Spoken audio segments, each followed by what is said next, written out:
So when you actually go back to the genesis of most businesses is the idea of having a specific purpose, which can be different for you and I, and actually profit being the fuel that allows you to reach your destination, which is purpose. So those ideas are actually interconnected, and in some sense, if you get the balance off, you can potentially destroy both of them.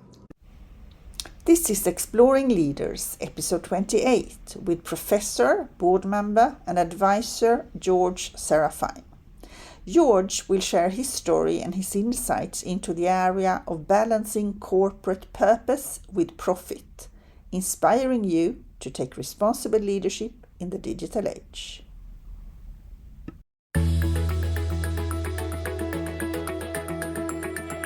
Do you wonder how trailblazing leaders sense at scale, evolve to innovate, and align the actions in this increasingly digital world? Welcome to the Exploring Leaders podcast.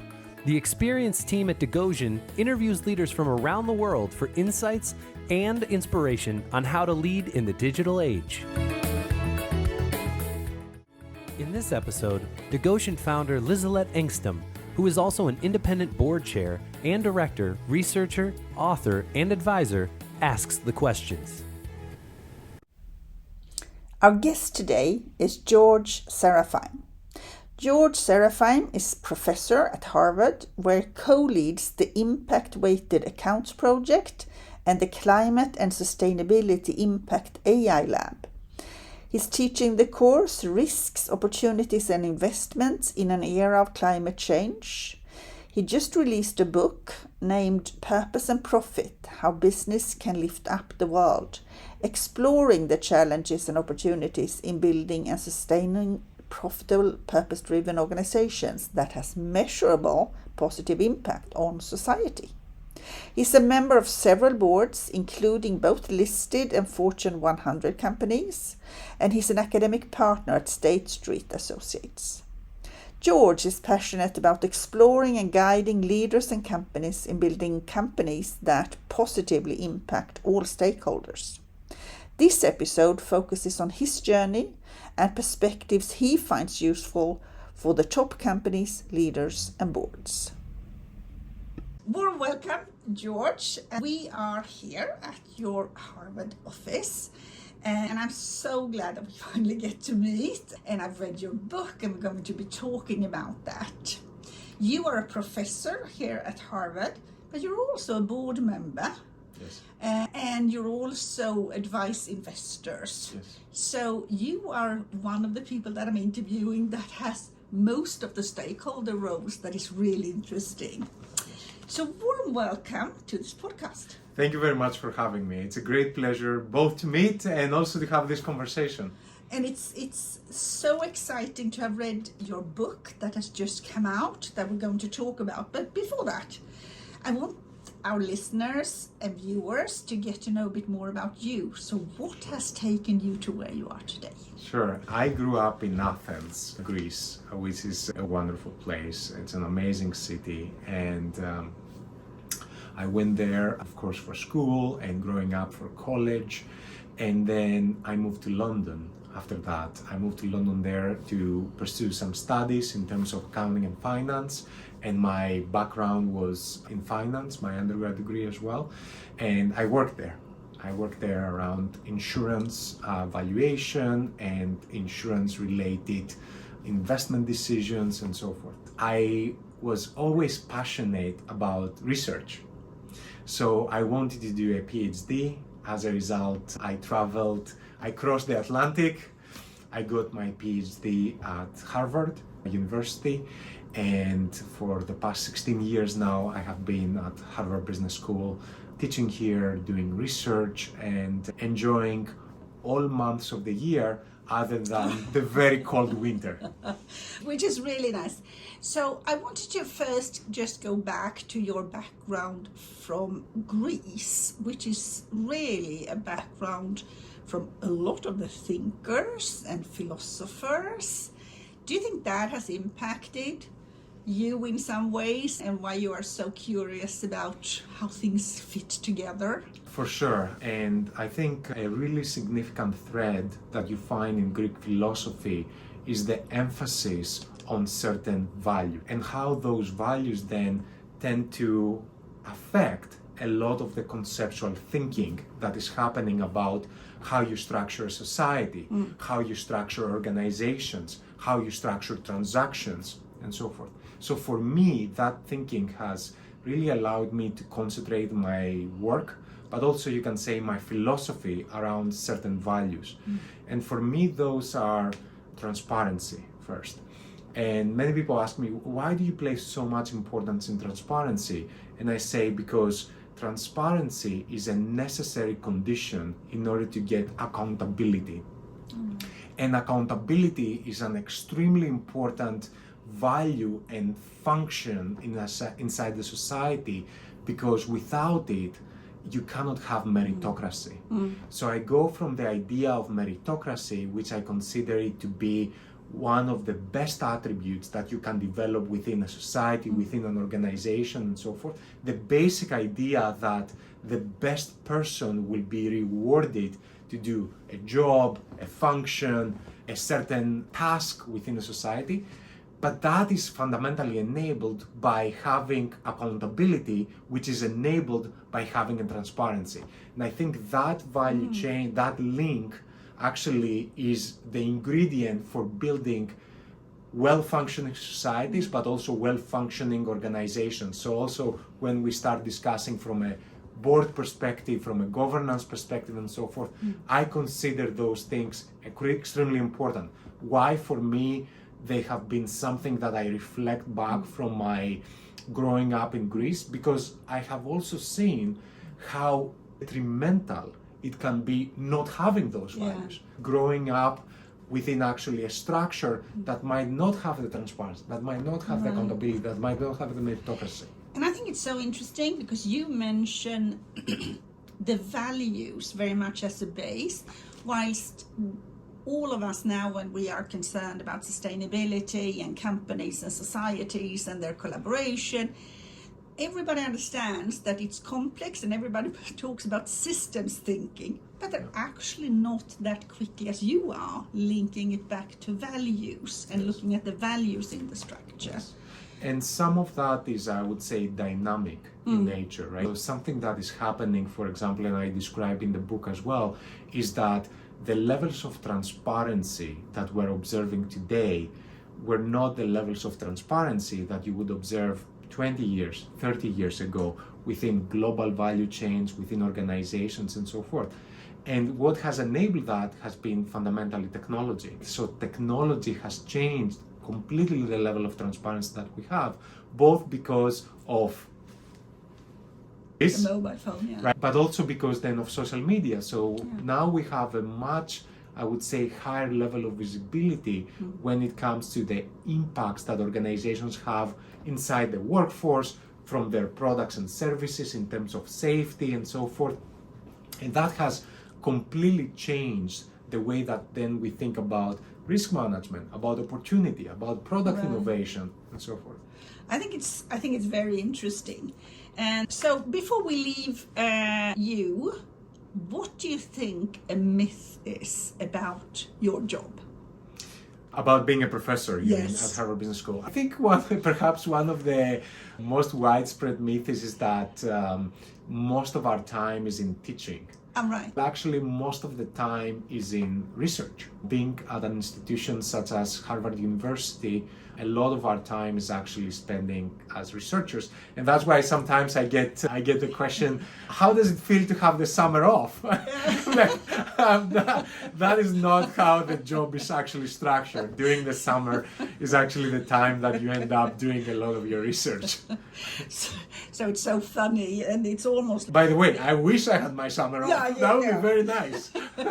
Maybe sometime in the future. Yes.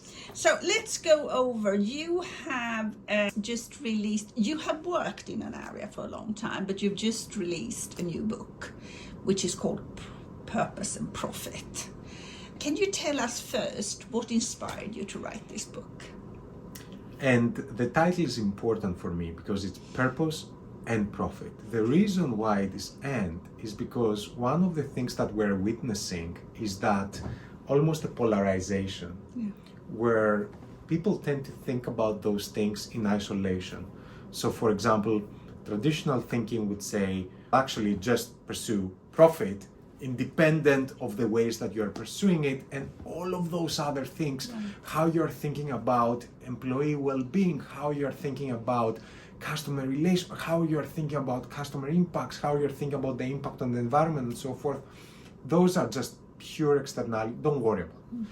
Another way of thinking is that those are things are extremely important and you should pay so much attention of it and in some sense like deprioritize profit.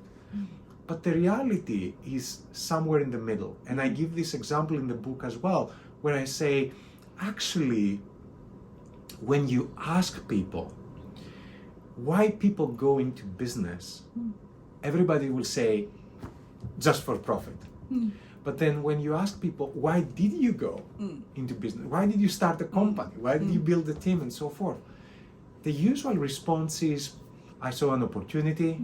I thought it would be really impactful to create this product that would enable the customers to do something better.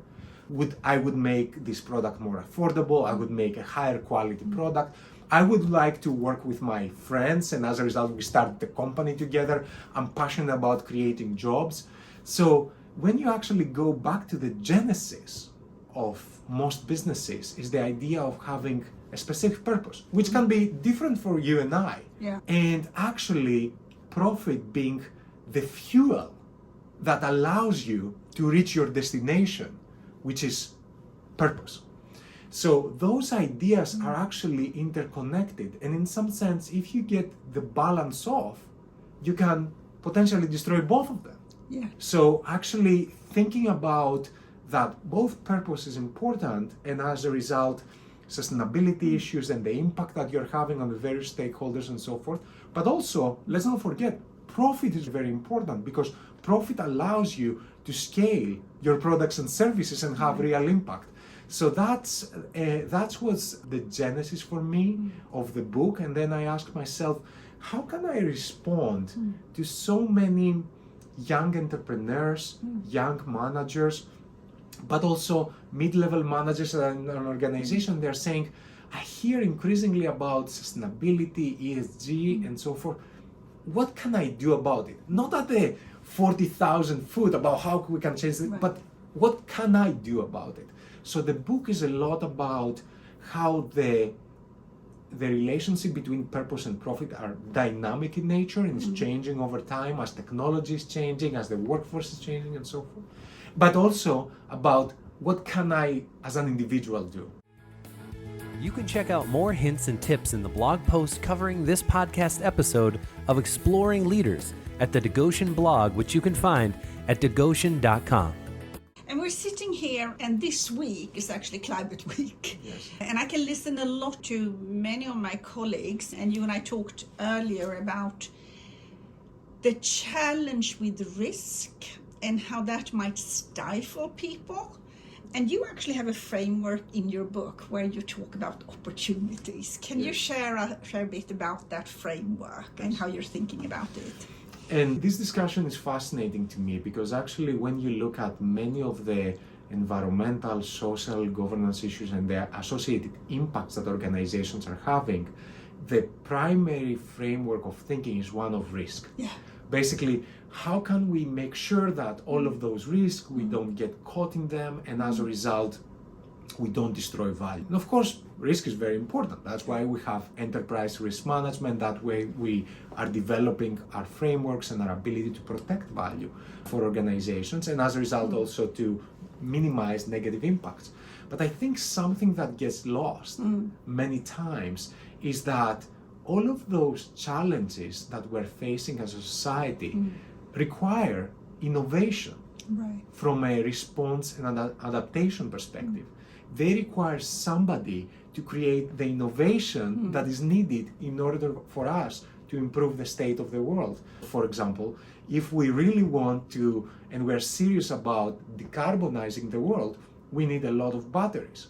we need a lot of renewable energy and so forth. So all of that innovation needs to come from organizations. And the same thing, if we actually want to improve the health and well-being of a lot of organizations, we actually need to develop a lot of innovation in terms of diagnostics, in terms of a healthier way of living for people, either from a food perspective or from a built environment and real estate perspective and so forth. So I think sometimes that gets lost in this discussion where people get really hung up in terms of saying, how can I make sure that I'm not associated with anything negative that is going on?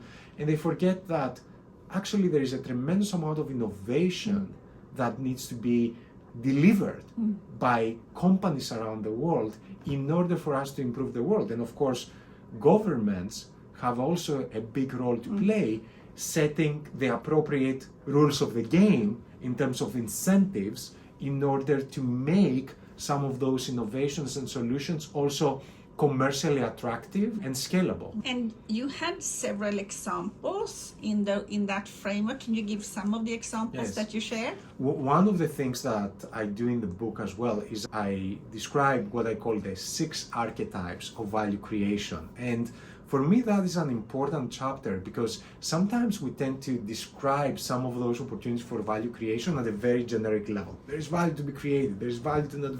But the question is how much and what is the associated risk that comes with that from an implementation perspective. There are things that are actually much harder to do and there are things that are much easier to do. So one of the things that I do in the book is I create this opportunity and risk framework, and then I say actually some of the easiest things to do have to do with what I call a disclosure strategy. Meaning that sometimes organizations do things but they're not getting credit for what they're doing.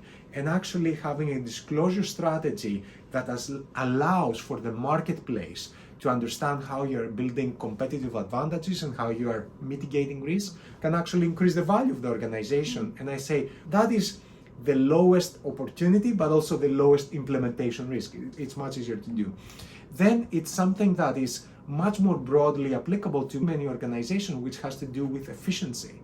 One of the, I would say, most easiest implementation from an implementation perspective things for organizations to do is to raise productivity, for example, through better employee practices, reducing accidents and safety rates and so forth. And another one is to reduce energy, for example, that is used in manufacturing processes or the production of waste or water that is going on. So efficiency is another perspective. And then we're moving progressively up, taking higher implementation risk, but also increasing opportunity. So that's where we're observing, for example, that there are big trends that are changing the competitiveness of some products. For example, we see in terms of circularity and creating a circular economy, and we see, for example, a shift sometimes from plastic to aluminum to the extent that this can be recycled because aluminum is much easier to recycle. And we see that in beverages, for example, and that is giving tailwinds for product innovation in this space and for sales in this space. And as we're moving progressively, then we're also observing just completely what I call pure play companies that are disrupting legacy companies and creating a new business model and a new marketplace. One of the examples that I give is Warby Parker. For example, glasses for when you're having eyesight problems have traditionally been quite expensive actually. And they're creating a business model for much more affordable glasses that improve people's eyesight and at the same time actually financing, giving glasses to the developing world for people that they cannot afford. So when you buy one, they give one. And then we're observing, again, even further higher up to the model of business transformation. A huge opportunity for value creation, but also very high implementation risk because business transformation is actually really difficult to pursue. So established legacy companies that are trying to transform. For example, you're observing that in the transportation sector with many companies trying to go from internal combustion engines to electromobility and transportation as a service and sharing economy and so forth. So those are transformations, or in the energy sector, trying to pivot and actually develop lower carbon revenue sources. Those transformations are very challenging and they need actually very strong governance, but at the same time, an opportunity for value creation can be very significant. So if we actually observe systematically what those 6 archetypes are, then we can actually think about it. What are the levers that one could pull? But also importantly, what's the role of strong governance in implementing them, either from a disclosure perspective, an efficiency perspective, a creation of new markets and new models perspective, or a transformation perspective? I think it's very interesting, and it's also in some ways very challenging, especially for the boards. Yes. Because one of the things that boards are tasked to do is to actually approve the strategy, and whether they're taking part of developing the strategy or approving it. And there's not even a joint definition of what strategy is on the back of that.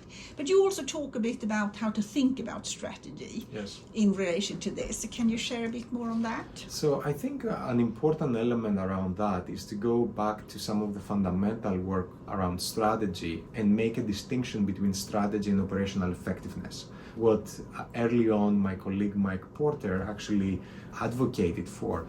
And understand that strategy is about your unique competitive positioning, is about what makes you different. While operational effectiveness is how you can adopt best-in-class practices to be as effective and efficient as possible.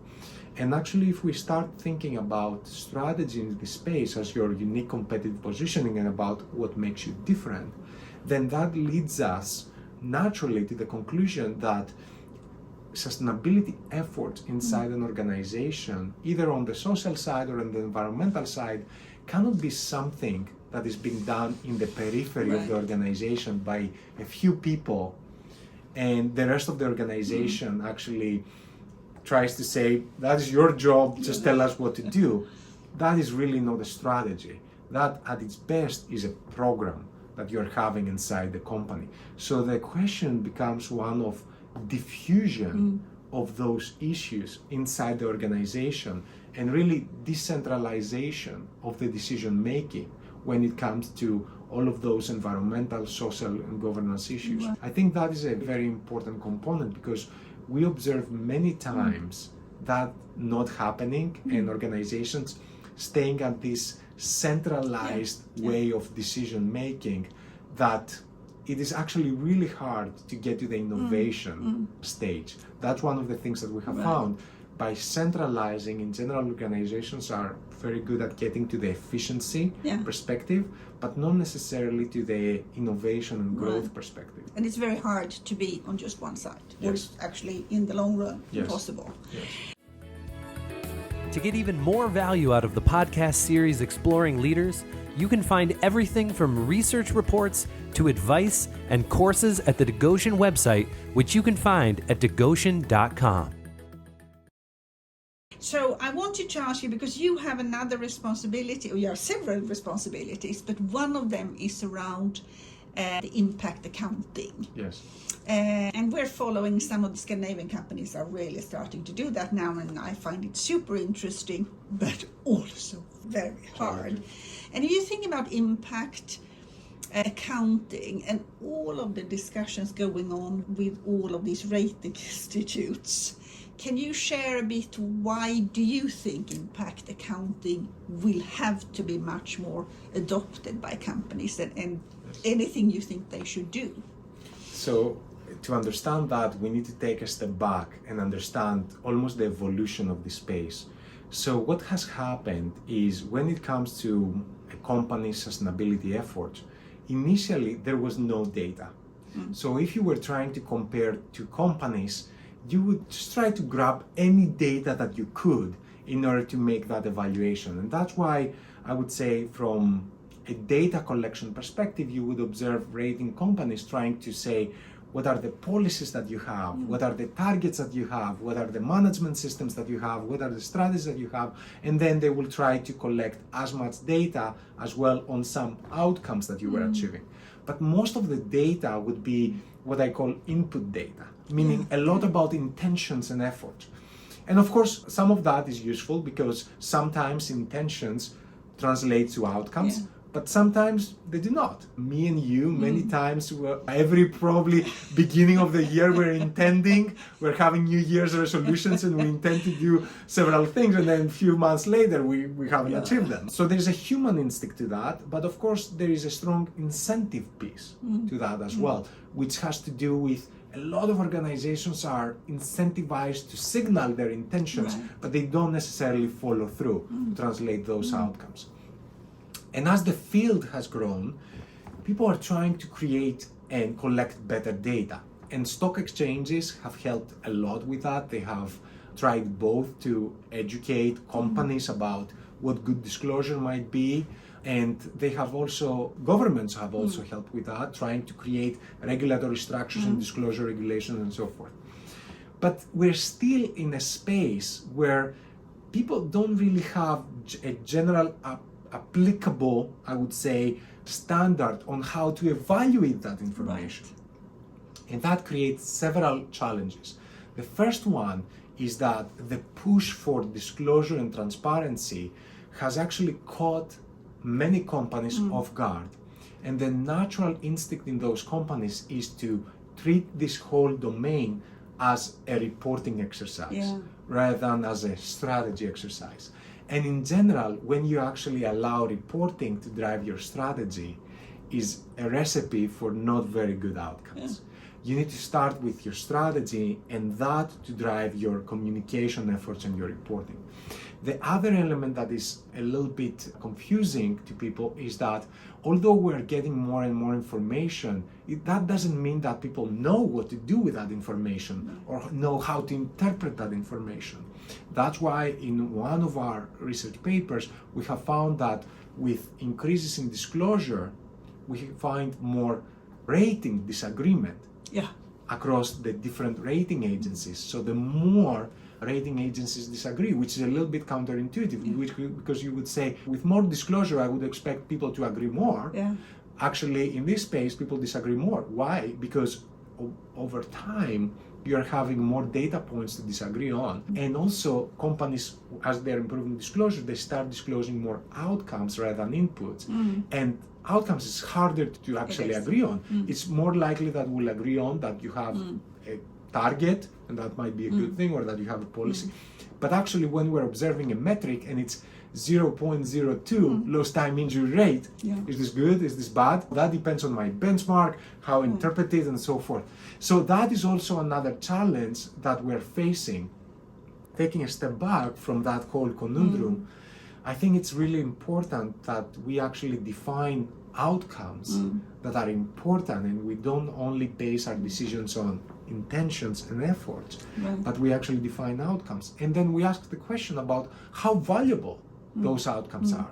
So the accounting system works not because we're saying 10 chairs went out of the factory and 15 came, and we have 3 floors of a building, but we have a common measurement base. We recognize that this is not perfect because different things have different measurement bases, and as a result, sometimes we have historical costs, sometimes we have fair value measurements and so forth. But over time, we have accepted this imperfectness because we think that having an account system is really important. So I think from that perspective, it's really important that we measure the outcomes that we're intending on people and the environment, but at the same time, we have some type of valuation mechanism in order for us to create effectively, as we're having a balance sheet or an income statement, we also have an impact balance sheet and an impact income statement.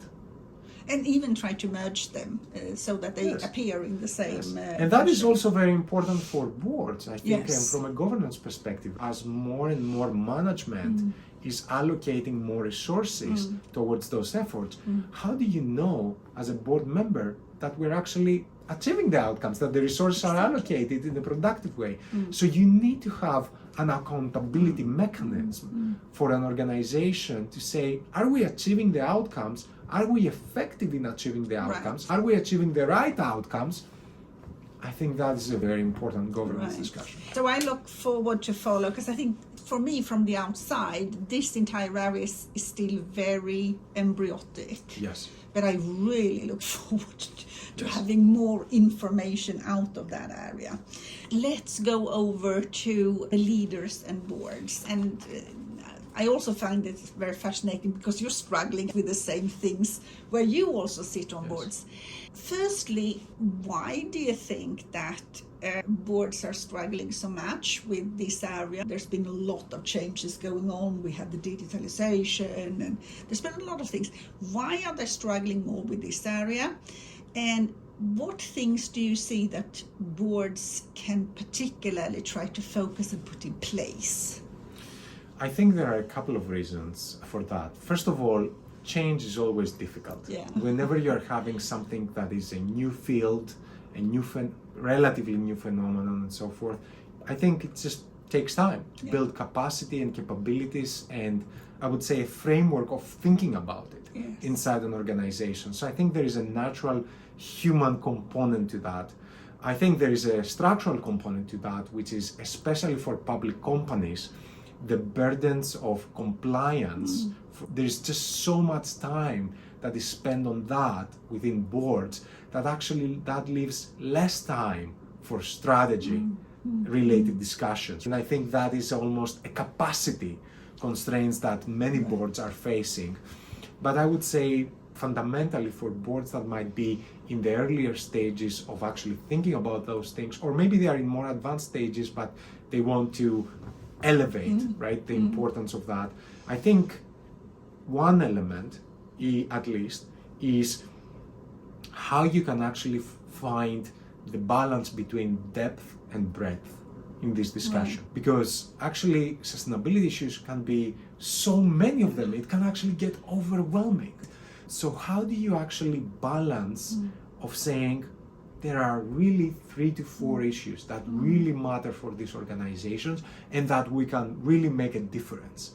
And while there are 100 different things, how can we actually really make sure that we are concentrating on the right ones and that we can go deep in those ones? And we develop our capabilities. We are actually developing our measurement capabilities.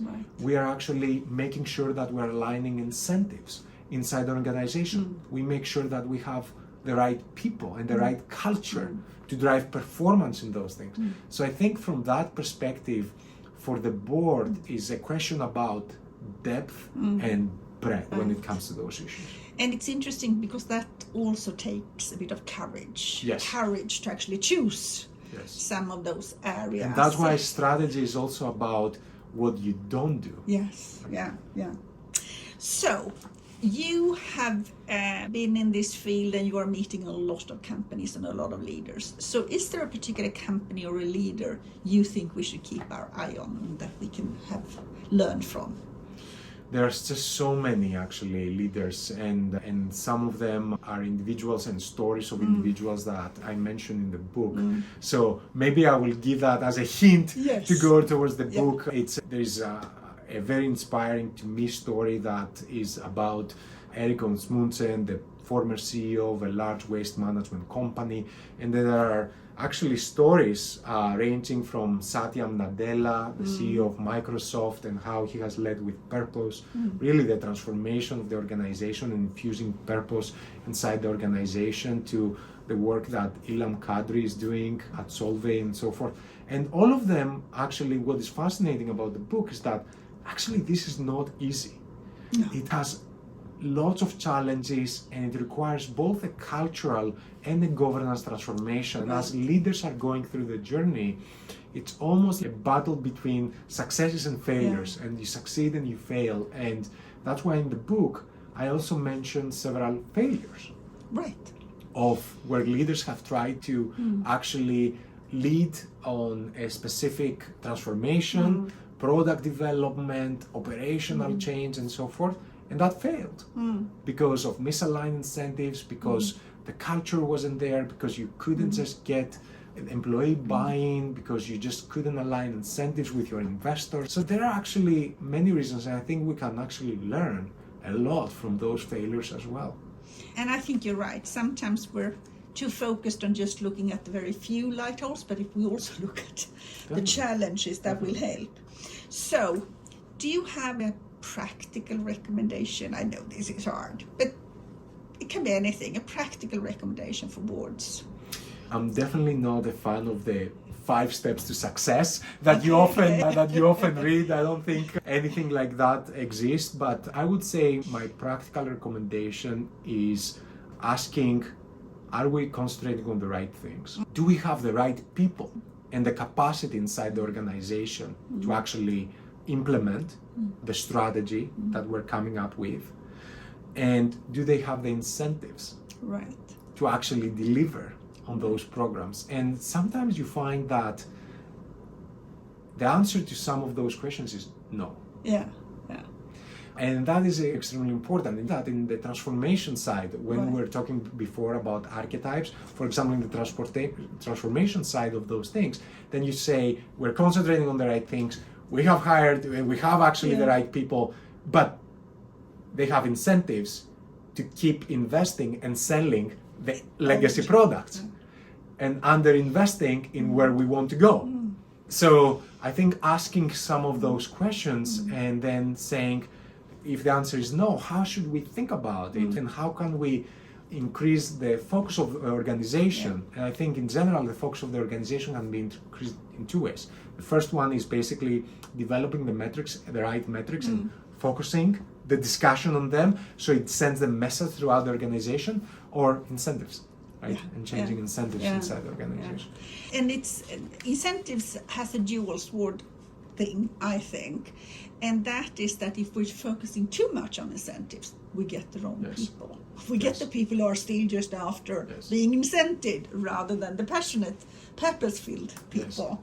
We have talked about your book and we've also learned a bit about you. So if people want to connect with you or if they want to read the book, what should they do?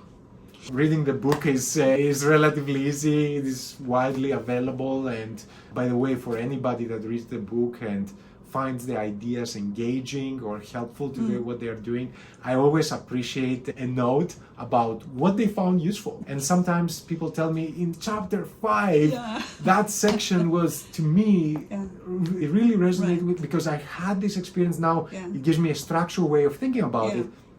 And of course the book cannot give you the answers on so many things, but actually it gives you a way of thinking, a framework of thinking about some of those problems. This is something that I always say in the classroom as well. We're having case discussions here of real business cases, and then we're developing a way of thinking. And sometimes students get frustrated because they're like, but what is the answer? And I say, sometimes there is no answer, but there is a structural way of thinking about the risks and the opportunities, the cost and the benefits. And it's all about developing a way of thinking about some of those very complicated problems in a structured way. And I think that is actually something that I'm hoping that the book will achieve, of thinking about those ideas as a balance, and about how, from a governance perspective, from a management perspective, we can start really thinking about the strategic relevance of those issues and about how organizations can make a difference. Thank you so much. I think it's super interesting to review and go through, and I really can recommend people to read your book because it has a lot of thinking frameworks that I think we're lacking at this stage when we're in quite immature stages. So I like to end up with a bit of an odd question, and that is, if you were an art form, what would you be and why? Wow, that is a question that I haven't thought about, but probably I would be music. Yes, and why? I think I would be music because when I think about some of the other art forms, much like a painting or something, they tend to be quite constant, which is very important. But personally, that I like to think of much more flowing as a human being, and I like to learn a lot. I like to interact with people that know more than me, on specific fields, and I think developing the ability to interact with people that are experts and masters of their craft in a specific thing, and you almost become like a student, and you actually can assimilate and can digest the information that you're learning is really important. And I view music as almost like this constant flow of mastery and craft that is being infused from the experiences of many different people. So thank you so much for spending time with us. It's been really interesting and looking forward to continue to collaborate. Thank you so much for having me. It has been a pleasure. Thanks for listening to Exploring Leaders, a podcast produced by Degotion with the ambition to inspire insightful leadership in the digital age. If you found this episode interesting, join the momentum to amplify the voices of trailblazing leaders by sharing it with others for inspiration. For any questions or recommendations on other inspiring leaders you like to listen to, contact us via our website, degotion.com, or via social media as LinkedIn or Twitter.